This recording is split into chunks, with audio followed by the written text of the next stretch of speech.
अस्सलाम वालेकुम नाज़रीन, आप देख रहे हैं सुबह सवेरे पाकिस्तान। मैं हूं आपके साथ आपकी मेज़बान रमशा कंवल। हम देखते हैं कि गुफ्तगू एक अच्छा फ़न है और एक ऐसा फ़न है कि जिसको आता हो तो लोग उसके गर्विदा हो जाते हैं, और जिन्हें गुफ्तगू करने का तरीका और सलीका नहीं आता वो लोग अपनी ज़िंदगी में बहुत सी मुश्किलात का शिकार रहते हैं। कम्युनिकेशन पर बहुत बड़ी बड़ी किताबें लिखी जा चुकी हैं, बहुत रिसर्च हुई है, और ये आपको ना सिर्फ आपकी प्रोफेशनल लाइफ में जो है ना वो सहारा देती है, आगे लेके जाती है अच्छी कम्युनिकेशन, अच्छी स्ट्रैटेजी, लेकिन ये आपकी पर्सनल लाइफ के अंदर भी बहुत ज़्यादा मैटर करती है। होता क्या है कि कुछ लोगों के लहजे, हमारी बातचीत का अंदाज बहुत ज़्यादा सख्त होता है, उसकी वजह से जो इम्पैक्ट है वो आपकी पूरी पर्सनैलिटी का वो डिफरेंट जाता है। अगर यही रवैया हम देखें, अपनी जो हमारा अंदाज़ गुफ्तगू है उसमें मिठास पैदा करें, उसमें अच्छी बात करने की कोशिश करें, उसके अंदर पॉजिटिविटी को लेकर आएँ, तो ना सिर्फ हमारी जो ज़ाती ज़िंदगी है बल्कि जो हमारी प्रोफेशनल लाइफ है उसमें भी आप एक वास्ट डिफरेंस और तब्दीली देखेंगे। अगर आप किसी भी चीज़ में हमेशा सख्ती से बात करेंगे, आप ये कोशिश करेंगे कि जो आपका रोब और दबदबा है वो तेज़ आवाज़ या आपके स्टाइल से कायम रहे, तो आप देखेंगे कि आपके इर्द गिर्द से लोग दूर होना शुरू हो जाएंगे। और ऐसे ही आपके घर, आपके रिश्तेदारों, आपके अजीज़ व अकारिब और दोस्तों के साथ भी होता है। तो बहुत ज़रूरी है कि दुरुस्त लहजा हो, और फिर साथ साथ जो आप गुफ्तगू करें उसमें जो अल्फाज का चुनाव है वो बहुत ज़्यादा मैटर करता है। वो बहुत ज़्यादा ज़रूरी है कि आपकी वजह से आप कोई ऐसा लफ्ज़ ना इस्तेमाल कर दें जिसकी वजह से किसी की दिल आज़ारी हो, और फिर अच्छे और शाइस्ता जुमले और शाइस्ता अल्फाज इस्तेमाल करें ताकि सुनने वाले की जो है ना आपकी गुफ्तगू वो अच्छी लगे। जो आप कह रहे हैं बड़ा क्लियर मैसेज जाना चाहिए, बहुत ज़्यादा नहीं बोले, जो भी आपकी बात है उसको बड़े अच्छे तरीके से एहसन अंदाज में छोटा मैसेज, क्लियर मैसेज लोगों तक पहुँचाएं, और जामे गुफ्तगू करें। गैर ज़रूरी बातों से परहेज़ करना चाहिए। जो लोग बहुत ज़्यादा बोलते हैं उन्हें लोग सुनना पसंद नहीं करते, तो अपनी बात कीजिए, क्लियर मैसेज दीजिए, जो आपका पॉइंट है वो पहुंचाइए अच्छे, एहसन और शाइस्ता अंदाज में। और जो हम देख रहे होते हैं कि कोरोना के हवाले से जो प्रिकॉशंस बताई जा रही हैं उस पर लोग किस हद तक एक तो अमल दरामद कर रहे हैं, और हमें अभी भी किन चीज़ों से बचना है। डॉक्टर आसिफ लोया साहब मेरे साथ हैं जो कि मेडिकल डायरेक्टर हैं शौकत खानम मेमोरियल हॉस्पिटल के, और साथ साथ डॉक्टर फलक कादर भी मेरे साथ हैं जो कि पल्मोनोलॉजिस्ट हैं। Welcome to both of you. सबसे पहले डॉक्टर आसिफ लोया साहब, ये जो अभी सिचुएशन है इसमें जो लोग क्वारंटाइन में हैं और कोरोना पेशेंट्स हैं वो क्या रोजे रख सकते हैं? जी, अगर देखें जो क्वारंटाइन में हैं और अगर उनको कोई सिम्टम्स वगैरह नहीं है कोरोना वायरस के, जैसे कि बुखार होता है या गले में सोजिश है या खांसी वगैरह जो सिम्टम्स होते हैं वो अगर नहीं है तो उस सिलसिले में तो वो ज़रूर रोज़ा रख सकते हैं। लेकिन अगर आपको सिम्टम्स हैं, अगर आपको बुखार है, अगर आपको ये सारे चीज़ें हैं, तो आपको अपनी हाइड्रेशन जो है वो बहुत ज़्यादा इम्पॉर्टेंट है इस की ट्रीटमेंट में कोरोना वायरस की। उसको आपको बहुत ज़्यादा प्रॉपर रखना पड़ता है। तो उस चीज़ को मेंटेन रखने के लिए इट इज़ रिकमेंडेड कि फिर आप रोज़ा ना रखें, और अपनी जो फ्लूइड इंटेक्स वगैरह और जो फूड, प्रॉपर हेल्दी फूड है वो आप लेते रहें, ताकि आपकी रिकवरी जितनी जल्दी हो सके वो आप मुमकिन बना सकें। अच्छा डॉक्टर साहब, ये भी बात अभी सुनने में आ रही है कि रोज़ा रखने से जो आपकी इम्यूनिटी है वो और बूस्ट होती है, तो इसमें कितनी सदाकत है, क्या इस हवाले से आप हमें बताएंगे, एजुकेट कीजिए लोगों को। जी बिल्कुल, इसमें बड़ी सारी स्टडीज़ की गई हैं और काफ़ी स्टडीज़ ने इसको प्रूव किया है कि जी अगर आप फास्टिंग करें कुछ दिनों के लिए, हफ्ते में भी, तो उसके भी बड़े तरीके बताए गए हैं। तो आपकी इम्यूनिटी डेफिनेटली बूस्ट करती है, बल्कि आपकी इम्यूनिटी बिल्कुल रीजनरेट हो जाती है। तो जैसे कि कुछ स्टडीज़ में ये बताया गया है कि अगर आप 16 घंटे की फास्ट करें, वो इस तरह करें कि अगर आप लंच करें 12 बजे और 6 बजे अगर आप डिनर करें और उसके बाद कुछ ना खाएं दूसरे दिन 12 बजे तक, तो आपको तकरीबन 16 घंटे की फास्ट मिलती है। इससे उन्होंने प्रूव किया था उस स्टडी के अंदर कि आपकी जो इम्यून सिस्टम है, जो व्हाइट सेल काउंट है, वो कम हो जाते हैं, और फिर जब आप खाना शुरू करते हैं तो वो फिर दोबारा एक बूस्ट मिलता है और वो तकरीबन बिल्कुल सारे के सारे रीजनरेट हो जाते हैं। तो this is something that has been proven many times in different studies. कुछ स्टडीज ने ये भी कहा है कि जी आप एक पर्टिकुलर अमाउंट ऑफ फूड खाएं और 3 दिन फास्टिंग करें अगर आप हफ्ते में इस तरह का आपका मील का प्रोपोर्शंस रख के, तो आपकी इम्यूनिटी बूस्ट होती है। तो डेफिनेटली ये प्रूवन है कि अगर आप फास्ट करते हैं तो बिल्कुल आपकी इम्यूनिटी जो है वो इन्हांस होती है। सही। तो जो लोग अभी घरों में क्वारंटाइन में हैं डॉक्टर फलक, वो किस हद तक एक तो एहतियात करें, और अगर रोज़ा रख सकते हैं वो लोग जो बिल्कुल क्वारंटाइन और आइसोलेशन में एक डिफरेंस है। देखिए, आइसोलेशन मींस कि कोरोना का जब टेस्ट किया वो पॉजिटिव आ गया, अब पेशेंट को हमने आइसोलेशन में डाल दिया, अब वो पॉजिटिव है। पर क्वारंटाइन वो होता है जब हम सस्पेक्ट कर रहे होते हैं। ठीक है, 2 तरह की ये टर्मिनोलॉजीज़ हैं जो हम पब्लिक हेल्थ के हवाले से इसको यूज़ करते हैं। सही है। अगर आप क्वारंटाइन की बात करती हैं तो बिल्कुल क्वारंटाइन में जो लोग हैं वो रोज़ा रख सकते हैं, और जैसे डॉक्टर साहब ने बताया कि रोज़ा रखने की वजह से तो आपकी इम्यूनिटी बूस्ट होती है। पर उसके साथ साथ जो आप अपनी डाइट का जो ख्याल रखना वो बहुत इम्पॉर्टेंट है। सबसे ज़्यादा हाइड्रेशन आम लोगों के लिए भी बहुत ज़्यादा इम्पॉर्टेंट है। जैसे कि आपको पता है कि आजकल मौसम कितना गर्म चल रहा है और हम लोग रोज़े रख रहे हैं, तो हमारे लिए हाइड्रेशन बहुत इम्पॉर्टेंट है।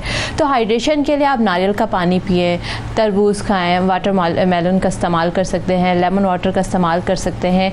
वक्फे से पानी पीते रहें। जब आप इफ्तारी कर लेते हैं और सहरी के दरमियान जितने वक्त तक आप जाग रहे हैं तो थोड़ा थोड़ा करके पानी पीते रहें।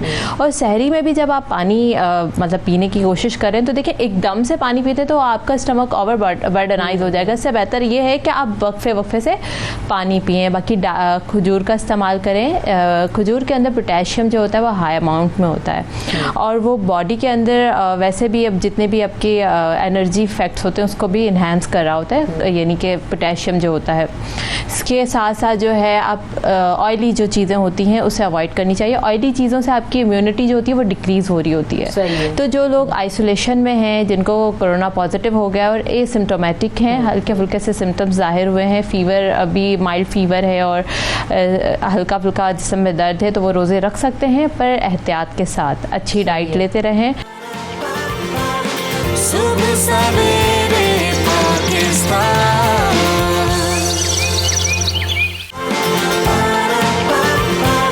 सुबह सवेरे पाकिस्तान।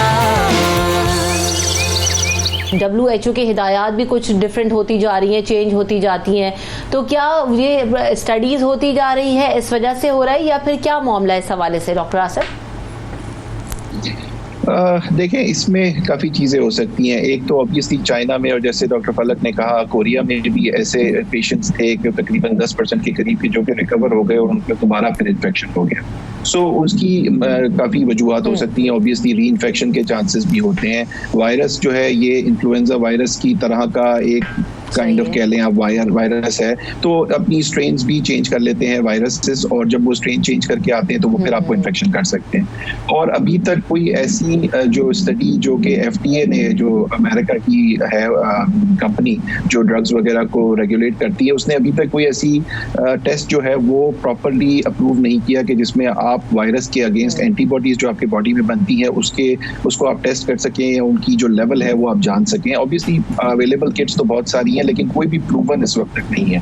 तो आप ये नहीं कह सकते कि अगर आपको एंटीबॉडी हो गई है आपकी बॉडी में डेवलप, या आपने कोई टेस्ट किया जिसकी वजह से आपको पता चल गया तो आप जो है वो इम्यून हो गए। काफी सारे मुल्क ऐसे भी हैं जहां पे इस तरह भी किया गया था कि जी आपको वायरस पासपोर्ट या कोरोना पासपोर्ट दिया गया था कि जी अब आप जो है वो एंटीबॉडी आपकी बॉडी में डेवलप हो गई है तो अब आप कहीं भी जा सकते हैं, जो कि मिसप्रूवन था, कंप्लीटली रॉन्ग इन्फॉर्मेशन। और इस चीज के मद्देनजर रखते हुए कि लोगों को दोबारा इन्फेक्शन भी हुआ है, और जैसे WHO ने भी अपनी कहा है कि जी ये बिल्कुल पॉसिबल है, तो इस चीज़ को डेफिनेटली मद्देनजर रखना चाहिए। और पॉसिबल डेफिनेटली है, अगर आप आपको एक दफ़ा इन्फेक्शन हो गया तो ये ज़रूरी नहीं कि आपको दोबारा इन्फेक्शन नहीं होगा। जहाँ तक गाइडलाइंस का ताल्लुक है तो गाइडलाइंस तो डेफिनेटली चेंज की गई है बहुत दफ़ा। CDC जो है अमेरिका की, जो सेंटर्स फॉर डिजीज कंट्रोल है, उनको तो बहुत ज़्यादा तनकीद का निशाना बनाया गया है कि उन्होंने अपनी गाइडलाइंस बाहर हाथ चेंज की हैं, और वो ये कहते हैं कि जी आपने चेंज इस तरह की है कि आपकी मुल्क में जितनी आपकी मास्क की, आपकी PPEs की जो पर्सनल प्रोटेक्टिव इक्विपमेंट की सप्लाई है उसके मुताबिक आप चेंज करते गए हैं। तो अभी भी उनकी गाइडलाइंस डिफरेंट है। वो कहते हैं कि जी हर किसी को मास्क पहनना चाहिए, जो बाहर लोग जाते हैं उनको चाहिए कि वो कपड़े का मास्क पहन के जाएं, और हर बंदा कपड़े का मास्क पहने। इसके साथ अगर आप देखें तो ये चीज अगर बहुत दिन पहले CDC की गाइडलाइन आने से पहले कुछ कंट्रीज यूरोप की ऐसी हैं जिन्होंने ये रेगुलेट कर दिया था कि कोई भी मास्क के बगैर जा नहीं सकता, कपड़े का मास्क पहने आप। और उन मुल्कों में फॉर एग्जांपल चेक रिपब्लिक है, चेक रिपब्लिक के अंदर जो कोरोना का इन्फेक्शन रेट और डेथ रेट है वो बहुत कम है कंपेयर टू दूसरे यूरोपियन कंट्रीज जहाँ पे बहुत ज्यादा है इस वक्त। तो डेफिनेटली ये चीज अगर आप देखें तो वर्क करती है हमारा, अगर पॉसिबल जो रीजंस अगर आप देखते जाएं तो ये डेफिनेटली वर्क करती है। तो ऑब्वियसली जो गाइडलाइंस की चेंजेस हैं उसने भी काफी इस चीज को अफेक्ट किया है और उसकी वजह से भी काफी फर्क पड़ा है। दुरुस्त, सही है। तो फर्क और जाहिर सी बात है, अभी जैसे बार बार कह रहे हैं कि ये एक न्यू वायरस है, स्टडीज हो रही हैं और एक्सपेरिमेंट्स हो रहे हैं, तो ऑब्वियसली थोड़ा टाइम लगेगा चीज़ों को हमें समझने में भी, और अभी काफ़ी काम हो भी चुका है अभी तक।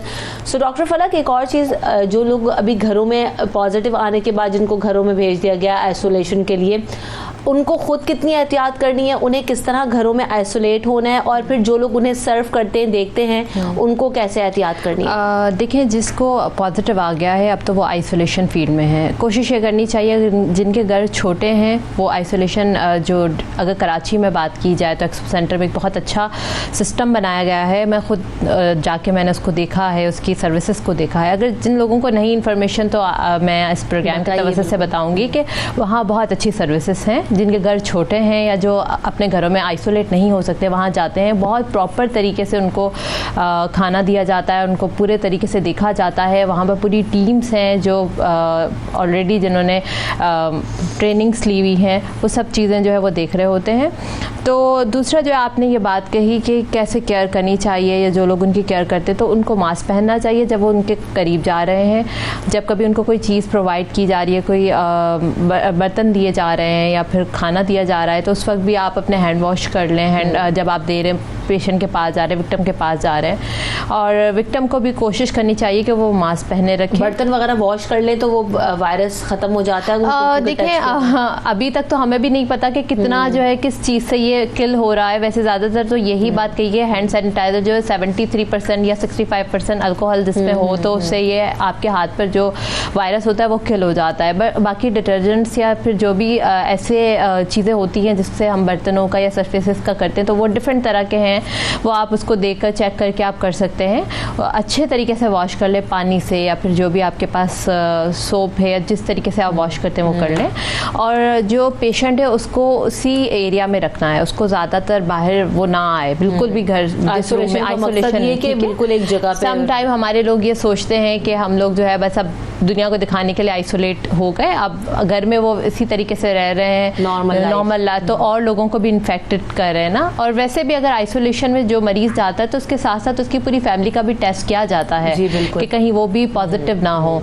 तो ये सब चीज़ों को देखते हुए आप अपना ख्याल रखें। और आइसोलेशन में वही मैं अगेन कहूँगी, अपनी डाइट का ख्याल रखें, सिम्टम्स को देखते रहें कहीं वर्स तो नहीं हो रहे। अगर लेट सपोज पेशेंट जो है वो उसको शॉर्टनेस ऑफ ब्रेथ हो रही है, तो वो डॉक्टर साहब ने बताया कि ऑक्सीजन की नीड हो सकती है। अगर ऐसा हो रहा है कि उसको ज़्यादा घुटन हो रही है, शॉर्टनेस ऑफ ब्रेथ हो रहा है, फीवर सीवियर स्पाइक आ रही है, बहुत हाई ग्रेड फीवर हो रहा है, तो उसको हॉस्पिटल में जाना चाहिए, फौरी तौर पर हेल्पलाइन पे कॉल करनी चाहिए, डॉक्टर को इन्फॉर्म करना चाहिए। क्योंकि इसके लिए हम देखते हैं, अक्सर मैंने मिस भी देखी हैं, लोग ये कहते हैं कि ऑक्सीजन को चेक करने के लिए आप अपना सांस रोके देखें कि कितनी देर तक आप सांस रोक सकते हैं, आपके लंग्स ठीक है, फंक्शनल है। इसके लिए हम ABGs करते हैं। ABGs करके हम देखते हैं कि ब्लड के अंदर जो ऑक्सीजन लेवल है वो कितना ठीक है।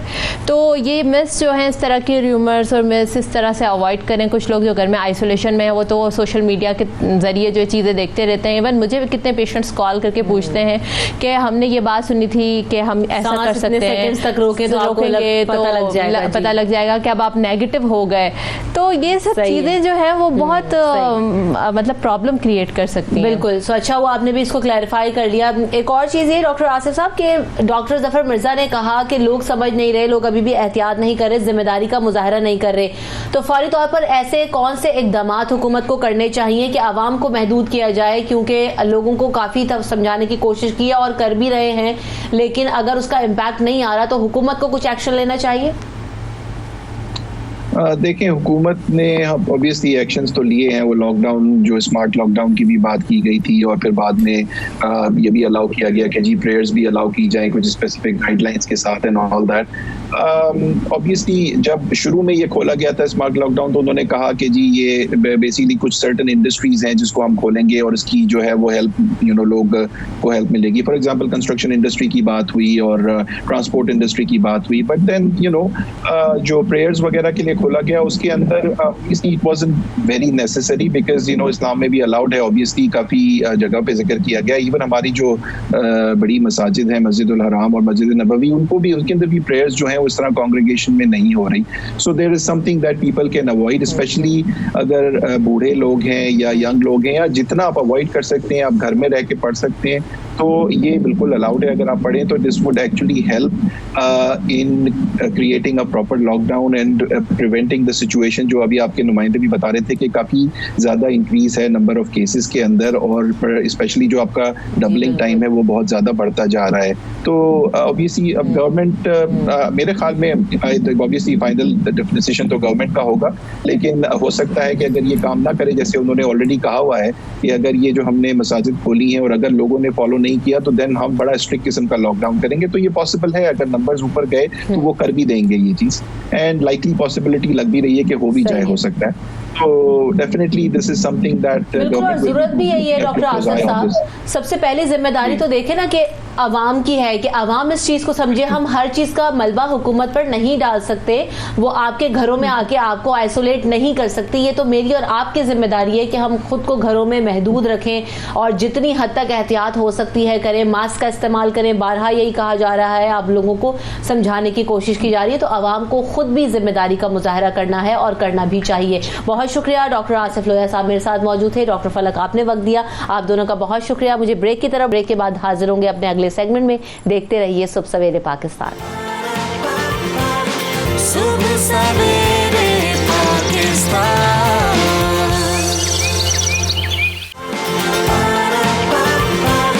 सुबह सवेरे पाकिस्तान।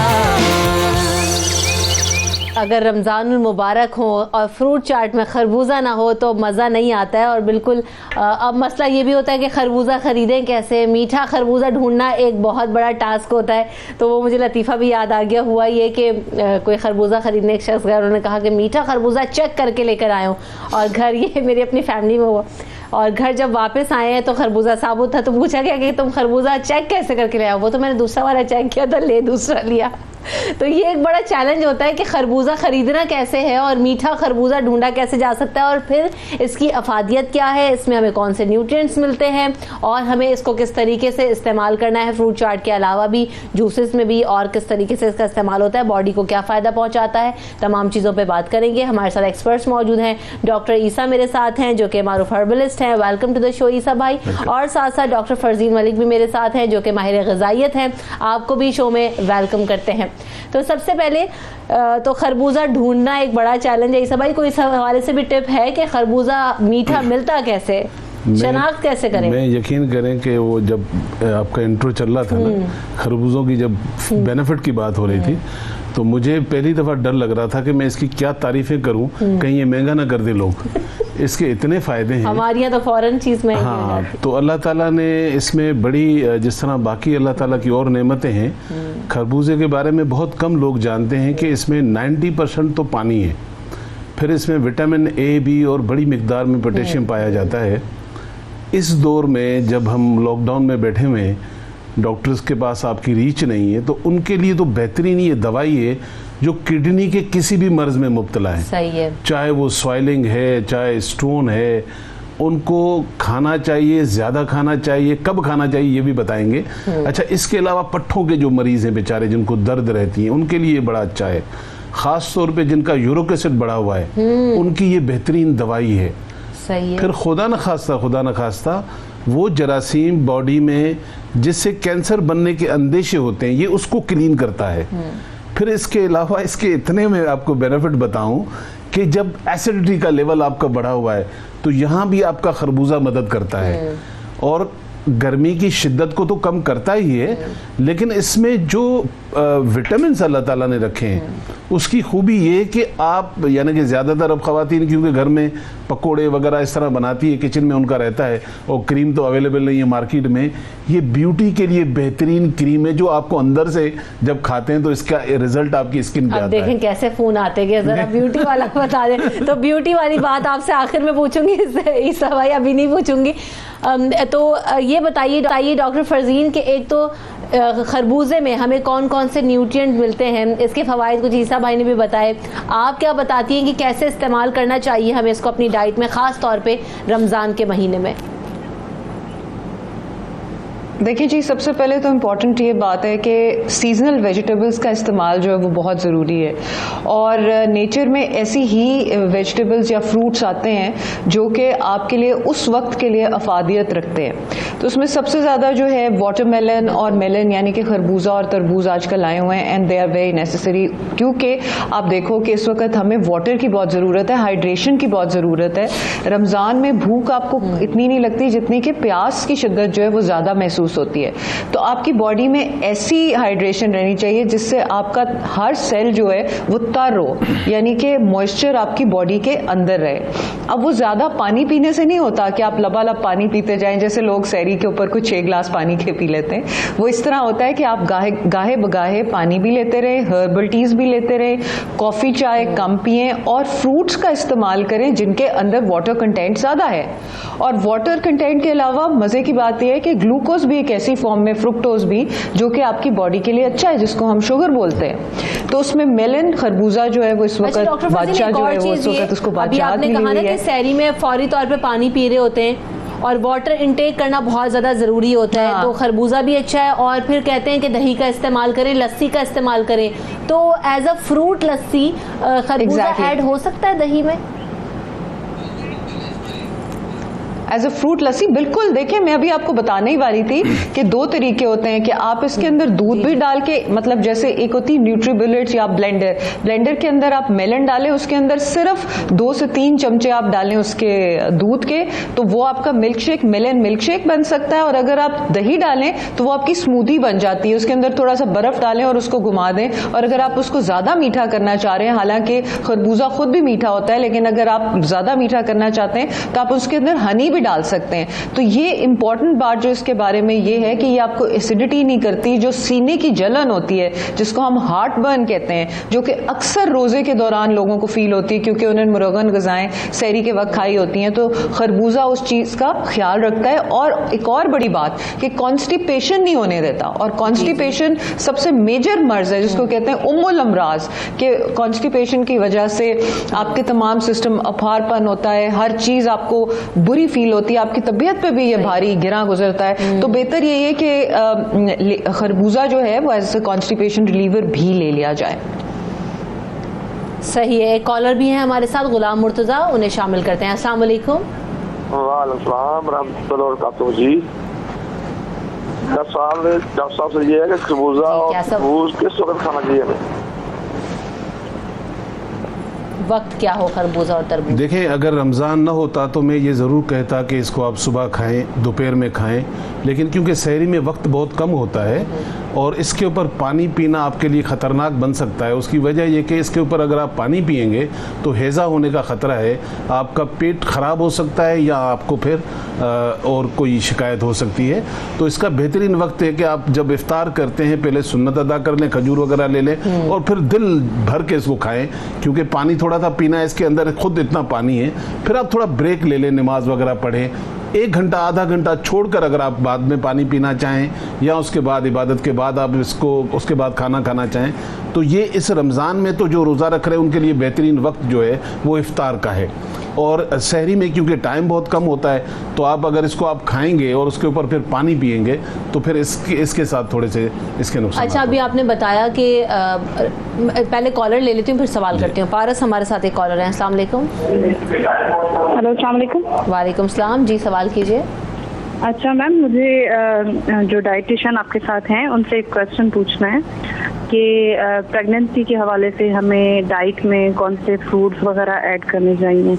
लाइक डेट्स के बारे में मैंने सुना है कि वो फर्स्ट ट्राइमेस्टर में नहीं लेनी चाहिए, और कुछ डॉक्टर्स कहते हैं कि वो बहुत ज़्यादा बेनिफिशियल है प्रेगनेंसी में आयरन की डेफिशिएंसी को कंट्रोल करने के लिए।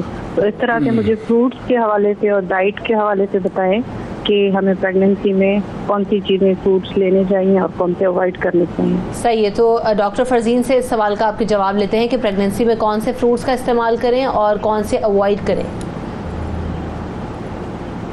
जी, सबसे पहली चीज़ तो अनटिल एंड अनलेस आप किसी चीज़ जो नेचुरल चीज़ है जिससे आप एलर्जिक हैं, अगर आप एलर्जिक हैं तो आप उसको यूज़ ना करें, वरना जितना आप क्लोज टू नेचर रहेंगे, जितना आप नेचुरल ग़िज़ा खाएंगे, जितनी वेजिटेबल्स और जितने फ्रूट्स खाएंगे वो उतना ही बेहतर है।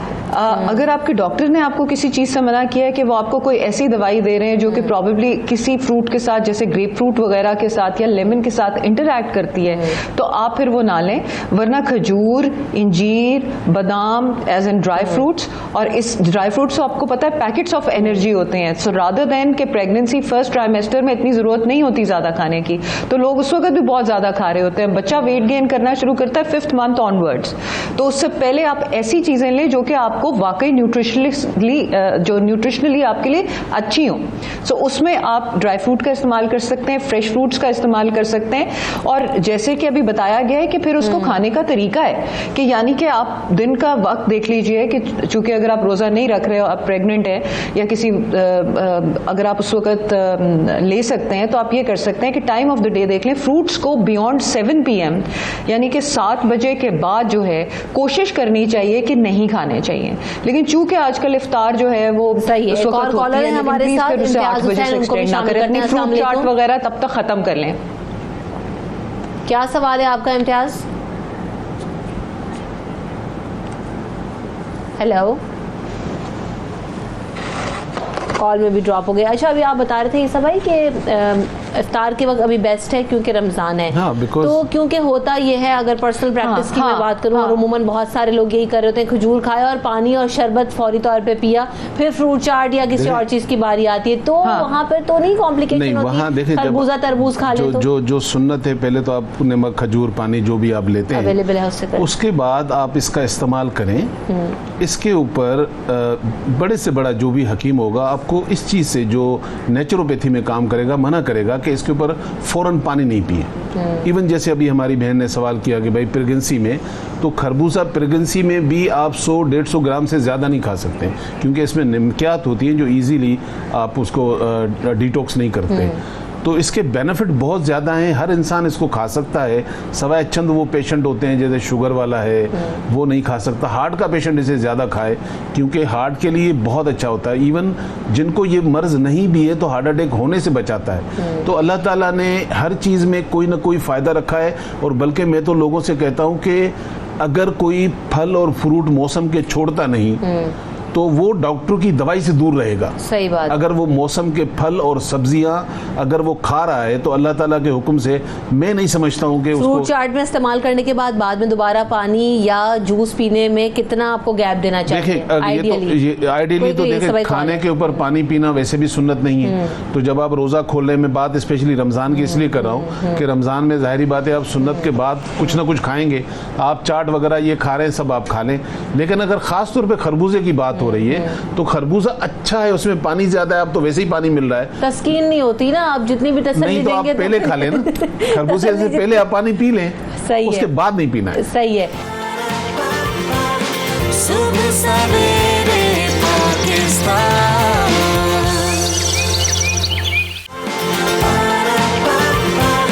सुबह सवेरे पाकिस्तान। डॉक्टर फरजीन, एक तो ये कि प्रोटीन्स और मिनरल्स बहुत ज़्यादा होते हैं खरबूजे में, कहा जाता है। कौन कौन सी चीज़ें हमें मिलती हैं अगर खरबूजे का इस्तेमाल किया जाए और इसकी इफादियत कितनी है?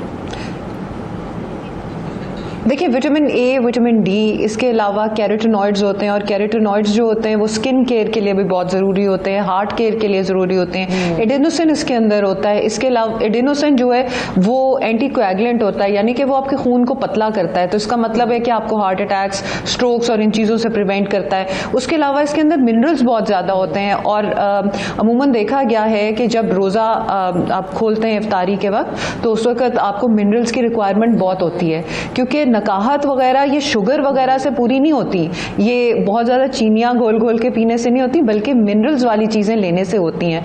तो इसके अंदर बहुत ज़्यादा पोटेशियम होता है। जिन लोगों को टांगों में दर्द वगैरह होती है या पोटेशियम की कमी की वजह से, या जैसे मसल पेन होती है, अक्सर ख़वातीन कहती हैं कि जिस्म में दर्द बहुत है, अक्सर ये शिकायत करती हैं, तो उसमें आप अगर खरबूजे का इस्तेमाल करें तो that is always very good. इसके अलावा इसका किडनीज में बहुत रोल है। वो लोग जिनका यूरिक एसिड होता है, वो अगर इसको लेमन में मिला के साथ लें खरबूजे के साथ, तो उनका यूरिक एसिड लेवल जो है वो लो हो सकता है। और आपको इस बात का पता है कि चूंकि हम बहुत ज़्यादा फ्राइड चीज़ें खाते हैं गोश्त से भरी हुई इफ्तारी के ऊपर, तो अमूमन और पानी कम पी रहे होते हैं, तो अमूमन यूरिक एसिड लेवल्स बढ़ जाते हैं रमज़ान में। तो उस यूरिक एसिड को कंट्रोल रखने के लिए ऐसी चीज़ें इस्तेमाल करनी चाहिए जिसमें खरबूजा जो है वो बीमारियों में भी आपको हेल्प करता है और बड़ी नेचुरल चीज़ है, इजीली अवेलेबल है और इसका कोई नुकसान भी नहीं है। मोहम्मद असलम हमारे साथ कॉलर हैं, उनको शामिल कर लेते हैं। अस्सलाम वालेकुम। वालेकुम सलाम जी। जी सवाल कीजिए। हाँ, मेरा क्वेश्चन ये है कि ईशा साहब से बात करनी है कि मुझे खरबूजे से एलर्जी हो जाती है। किस तरह की एलर्जी होती है इस भाई, आप बात एलर्जी वो खारिश नहीं, मैं समझ गया हूँ। जी जी, खारिश, ठीक है। बेसिकली ये जहन में रखिए कि एलर्जी जो है हर इंसान के अंदर मौजूद है, किसकी किस से ट्रिगर होती है। बहुत सारे लोग, जब आप डस्ट से एलर्जी होती है तो डॉक्टर बोलता है डस्ट से एलर्जी है। अब किसी को जो है वो बिल्ली से एलर्जी है, किसी को अंडे से एलर्जी है। तो आपकी जो एलर्जी है उसके ऊपर डिपेंड करता है कि वो किस से ट्रिगर होती है। अगर आपको खरबूजे से हो रही है तो आपको खरबूजा अवॉइड करना पड़ेगा। सही है।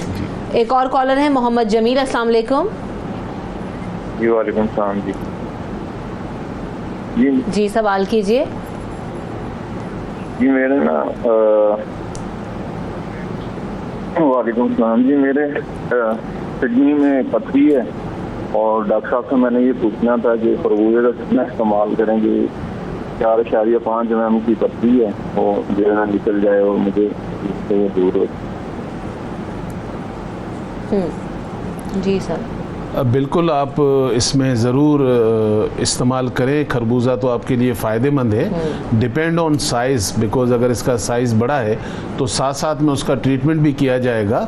लेकिन अगर छोटी मोटी पथरियाँ जो होती हैं, जिसको आप रेत की सूरत में कह लें, उन सब के लिए फ़ायदेमंद है। पथरी में भी बहुत इसका बड़ा रोल है। और लेकिन साइज़ अगर बढ़ जाता है खुदा न खास्ता, तो फिर साथ में इसके आपको मेडिसिन भी अपनी लेनी चाहिए। अच्छा, खरबूजा हम जिस तरह इस्तेमाल कर रहे होते हैं वो ये कि डॉक्टर फरजीन के उसको काटा और अक्सर फीका खरबूजा होता है तो उसमें चीनी ऐड कर देते हैं, फिर उसको फ्रिज में रख देते हैं और फिर ठंडा करके खाते हैं। सो ये प्रैक्टिस ठीक है? नहीं, बिल्कुल गलत प्रैक्टिस है। चीनी को तो आपको पता है हम आजकल एज ए केमिकल ट्रीट कर रहे हैं, और रमज़ान में खसूसी तौर पे हमें अपनी उस तरफ तवज्जो देनी चाहिए कि हम अपने सेल्स को नया, जो अल्लाह ताला ने एक मौका दिया है कि डिटॉक्सिफाई करें, नंबर 1। नंबर 2, नए सेल्स बने हमारी बॉडी में, तो उसको हम सारे प्रोसेस को रिटार्ड कर देते हैं, ख़त्म कर देते हैं जब हम किसी चीज़ में चीनी का ज़्यादा इस्तेमाल करते हैं। तो इसलिए प्लीज़, ये आपने का बड़ा पर्टिनेंट क्वेश्चन है कि किसी भी चीज़ में ज़्यादा चीनी और बहुत ज़्यादा सॉल्ट मत डालिए। अक्सर आपने देखा होगा कि फ्रूट चाट के अंदर लोग बहुत ज़्यादा सॉल्ट डाल देते हैं, फ्रूट जूस डाल देते हैं, तो उसकी जो एक 100% अफादियत है ना, वो किल हो जाती है। उसके मिनरल्स जो हैं वो उसी तरह से इफेक्टिव नहीं रहते। सो इसलिए नेचुरल, प्लीज गो नेचुरल। मेरा पैगाम यही है, जितना नेचर से करीब है। खरबूजे में मिलते हैं डॉक्टर फरजीन? बिल्कुल जी, बिल्कुल वो ही न्यूट्रिएंट्स मिलते हैं, कोई ऐसी चीज उसके अंदर कम नहीं होती। सही है।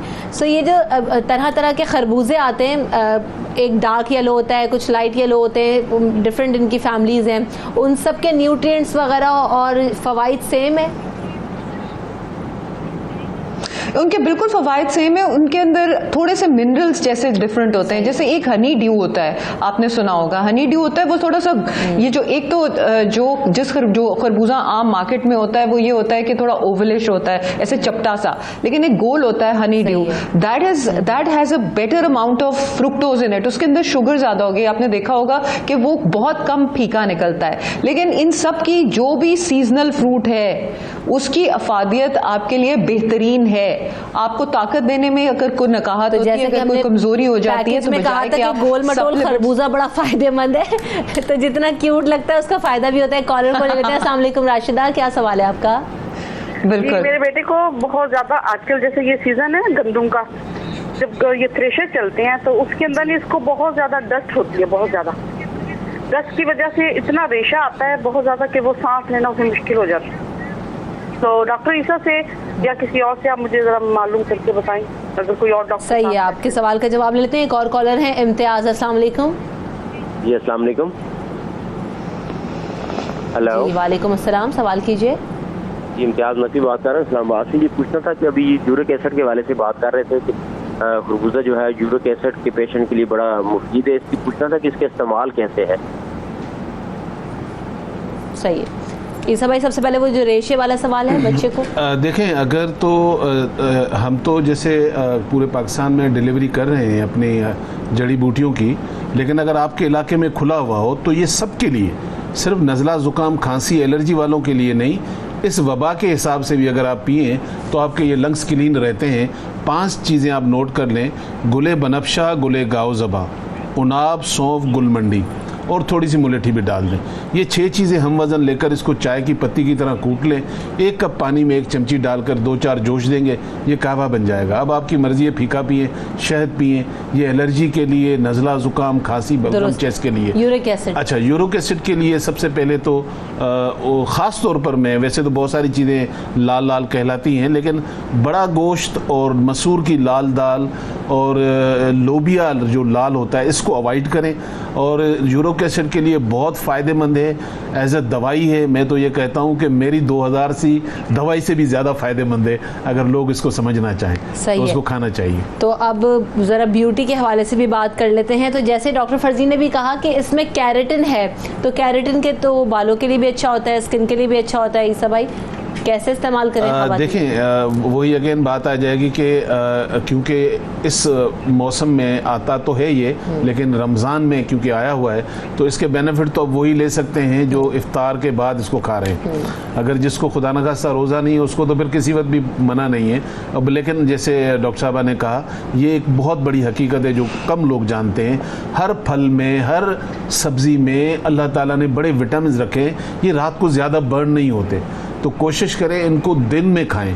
और ये फल तो ऐसा है जो आपको गर्मी से बचाता है। अल्लाह ताला मौसम देखकर आपकी दवाई भेजते हैं, तो आप उसको खाएं, लेकिन उसका तरीका भी ज़रूर हमारे यहाँ लोगों को नहीं पता। जैसे हमारे यहाँ हमारी बहन ने कहा जी वो खजूर खाने से मना किया हुआ है प्रेगनेंसी में। आपको पता है कि खजूर माँ को जितने विटामिन प्रोवाइड करता है और उसके बच्चे को खाने चाहिए। और सेकंडली, सेब, चुकंदर, गाजर का जूस ऐसी माओं को पीने चाहिए ताकि इनके बच्चे भी खूबसूरत निकलें और खून की कमी भी पूरी और हो। कुछ चीज़ें ऐसी हैं, if I am not wrong, क्योंकि डॉक्टर फरजीन और आप भी हैं तो करेक्ट कीजिएगा अगर मैं गलत कह रही हूँ, तो खजूर, केला, ये मेरे ख्याल से कहा जाता है कि कंप्लीट न्यूट्रिएंट है और पूरी मील है ये। अगर आप इनको इस्तेमाल करें, 2 केला 2 खजूर, तो ये तो कंप्लीट मील कहलाती है। सो डॉक्टर फरजीन, ये भी कहा जाता है कि खरबूजे का जो छिलका है, जो बीज हैं, वो भी फायदेमंद होते हैं। किसी भी चीज़ को डिस्कार्ड नहीं करना होता, उसमें आप सब चीज़ें इस्तेमाल कर सकते हैं। इनमें कितनी इफादियत है, इसके क्या फायदे? बिल्कुल, इसमें बल्कि आजकल तो नेचुरोपैथी में बहुत ज़्यादा इसके ऊपर हो रहा है काम कि जो सीड्स हैं वो डिफरेंट, जैसे खरबूजे के या तरबूज के, उनका बहुत अच्छा इफेक्ट होता है। और वाटरमेलन सीड्स को और मेलन सीड्स को थेरेप्यूटिकली यूज़ किया जाता है ऐसे पेशेंट्स में जिनका खून बहुत गाढ़ा हो। और इसके अलावा इसके अंदर फाइबर बहुत ज़्यादा होता है। तो फाइबर हमें चाहिए किस लिए? नंबर 1 कोलेस्ट्रॉल को लोअर करने के लिए, नंबर 2 कॉन्स्टिपेशन को कम करने के लिए। और जब आपकी कॉन्स्टिपेशन रिलीव्ड रहेगी तो आपकी स्किन के हवाले से हम बात कर रहे थे, क्योंकि स्किन भी अच्छी नजर आनी चाहिए, तो आपकी स्किन नेचुरली ग्लो करेगी और अच्छी लगेगी। जब आपकी हाइड्रेशन स्टेटस, आपकी बॉडी के अंदर पानी सही रहेगा, तो आपकी स्किन खिली खिली नजर आएगी रादर देन कि खिंची खिंची नजर आए, क्योंकि आपकी बॉडी डिहाइड्रेटेड है। और इसके अलावा हमने आयरन की बात की थी, तो आयरन खजूर के अंदर इतनी सारी आयरन होती है, बाकी सीजनल फ्रूट्स के अंदर होती है। तो हमारे खवातीन और बच्चे जो हैं पाकिस्तान में बहुत ज्यादा आयरन की कमी का शिकार हैं, जिसकी वजह से एक तो नकाहत, सांस का ज्यादा चढ़ना और स्किन का डल होना। तो बहुत सारे आपसे पूछते होंगे कॉलर्स फोन करके कि हमारी स्किन बड़ी डल है, उसके अंदर ग्लो नहीं है। तो उसकी सबसे पहली चीज ये विटामिन डी का लेवल सही होना चाहिए। नंबर 2, उसके अंदर आयरन जो है वो आपका सही होनी चाहिए, तो फिर नेचुरल ग्लो आती है और आपको कॉस्मेटिक्स की जरूरत नहीं होती। सो इस रमजान में और आप अपनी बॉडी को भी डिटॉक्सिफाई करें, सैलून भी बंद है, मेकअप का इस्तेमाल भी कम करना है, तो नेचुरल ग्लो की तरफ बढ़े ताकि घर वाले भी आपको एक्सेप्ट करें, ज्यादा से ज्यादा खरबूजा खाएं। ये एक अच्छा मौका है। हाँ, ऐसा ही है, अच्छा मौका है, कैश करवाएं इस चीज को। ये जो बीज हैं खरबूजे के, ये हर्बल मेडिसिन वगैरह में भी इस्तेमाल होते हैं, और कहाँ ये मजे की बात बताऊं, सदियों से मशहूर है 4 मगज जी। तो वो 4 मगज क्या है? उसमें हमारा मगज नहीं है, उसमें यही है, तरबूजे का बीज है, खरबूजे का बीज है, इस तरह जो 3-4 सीड मिलाकर 4 आप ये मगज खरीदते हैं। इसके बेनिफिट सबसे ज्यादा खास तौर पे आपकी मेमोरी के लिए, आपकी स्लीपिंग डिसऑर्डर के लिए। अच्छा। फिर इसमें ओमेगा 3 बहुत ज्यादा है, तो आपको वैसे ही एनर्जी लेवल ये बूस्ट करते हैं। हम तो कई मेडिसिन में इसको यूज करते हैं। तो अब ये लोग खरबूजा जब खाते हैं तो बीज फेंक देते हैं, तो इसको आप सुखाएं, इसको इस्तेमाल करें, आप बाद में फिर पैसों से खरीदते हैं। इसी तरह खरबूजे के बीज है, तो अल्लाह ताला की ये वो नेमत है। देखें, अंदर और बाहर इसके कोई ऐसी चीज नहीं है जो इसके दवाई के तौर पे इस्तेमाल नहीं है। मुझे मेरी नानी और अम्मी की प्रैक्टिस याद आ गई कि जब खरबूजा आता था तो उसको पूरे जो बीज हैं उनको वॉश करके उसको छन्नी में धूप में सुखा लिया जाता था, और फिर वो एक एक्टिविटी होती थी सारे बच्चों को लेके बैठ के कि आप वो बीज खाएंगे। तो उसके देखें कितने ज्यादा फायदे हो सकते हैं। खरबूजा जैसे हम बार बार बात कर रहे हैं, अगर जूस की फॉर्म में बनाकर इस्तेमाल किया जाए डॉक्टर फरजीन, तो वो भी उतना ही इफेक्टिव है, और इफ्तार में इसको ऐड कर सकते हैं हम। बिल्कुल आप कर सकते हैं। Rather than having sugary drinks या फिजी ड्रिंक्स, अगर आप इसका जूस ले सकें, या अगेन मैंने आपको बताया मिल्क शेक की फॉर्म में ले सकें, या आप उसको लस्सी की फॉर्म में ले सकें, तो I think this is a good practice. लेकिन अगेन उसके अंदर चीनी और नमक ज़्यादा इस्तेमाल ना करें। सही है। सो आपने खरबूजा जैसे कि अफादियत जानी, और जैसे ईसा भाई ने स्टार्ट में ही कह दिया था कि इतने फ़ायदे बता दूंगा तो शायद कहीं खरबूजा महंगा ही ना हो जाए। तो ये अल्लाह का शुक्र है कि अल्लाह ताला ने हमें हर मौसम का फल दिया है, और बहुत अच्छा दिया है, मौके की मुनासबत से होता है। और हमारे मुल्क में हमें दीगर ममालिक की अगर कंपैरिजन किया जाए तो हमें ईजीली और सस्ता भी मिल जाता है। तो इसे अपनी डाइट में शामिल कीजिए, रादर देन कि आप आर्टिफिशियल चीज़ों की तरफ जाएँ, तो इसकी तरफ और नेचुरल चीज़ों की तरफ बढ़ें। बहुत शुक्रिया ईसा भाई, आपने वक्त दिया और ज़बरदस्त टिप्स दी, और साथ साथ डॉक्टर फरजीन आपकी आमद का बहुत शुक्रिया, आपके वक्त का बहुत शुक्रिया। सुबह सवेरे